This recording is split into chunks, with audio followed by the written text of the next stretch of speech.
Hello friends, आज मैं आपको महिलाओं की सुरक्षा से संबंधित कानून की जानकारी देने जा रहा हूँ। जैसा कि पिछली कई वीडियो में मैंने आपको धारा 354 आईपीसी के बारे में बताया।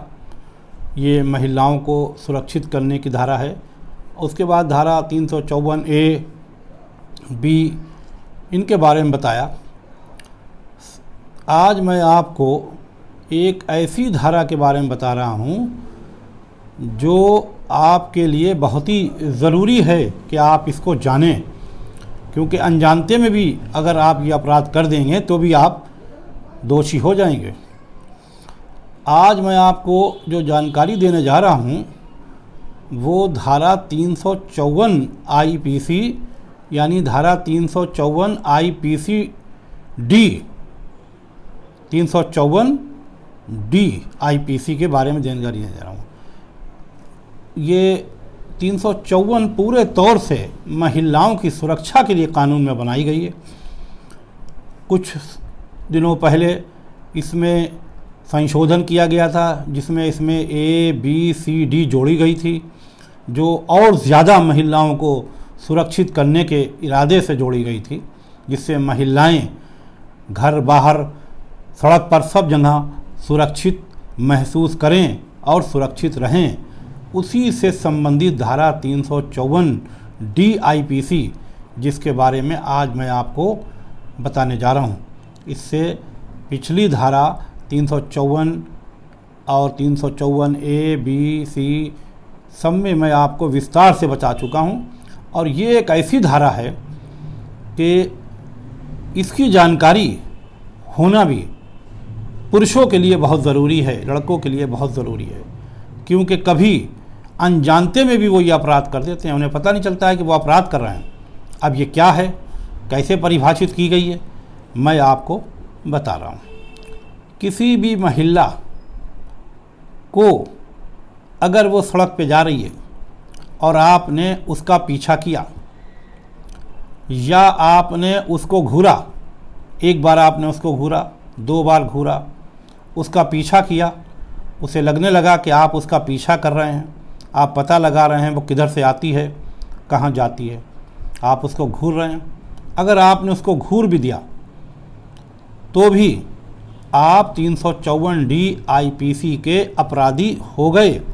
आपने 354 डी आईपीसी का अपराध कर दिया, यानी पीछा करना, घूरना, ये गंभीर अपराध माना गया कानून में। और इसमें क्या है, सज़ा और जुर्माना दोनों है, और ये गंभीर प्रकृति का अपराध है।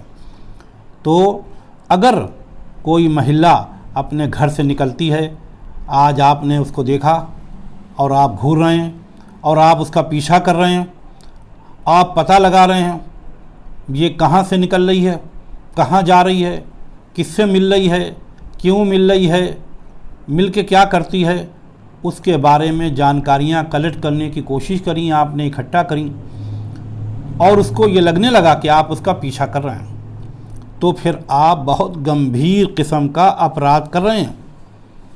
ये धाराएँ महिलाओं को सुरक्षित रखने के लिए बनाई गई है।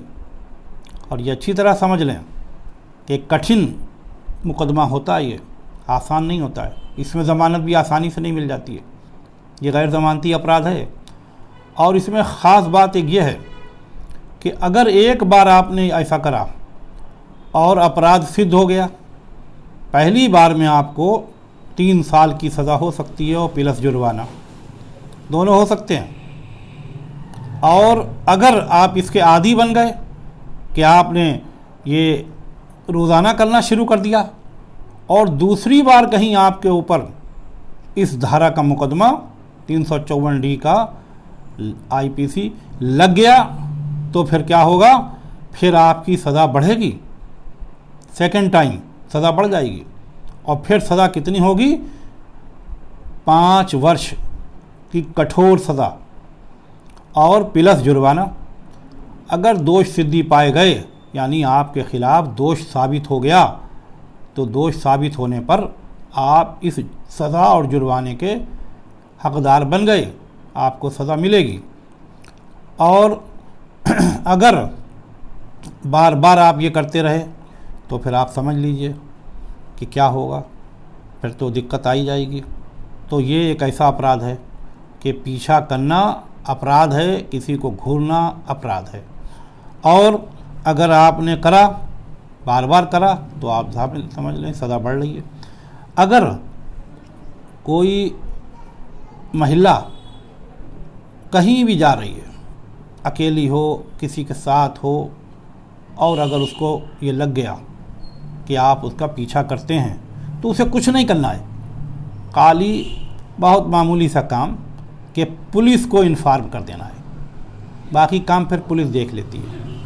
खाली पुलिस को, चाहे वो टेलीफोन से कर दे या वो जैसे भी कर दे, आप किसी तरह भी अगर उसका पीछा कर रहे हैं तो फिर आप अपराधी हो गए।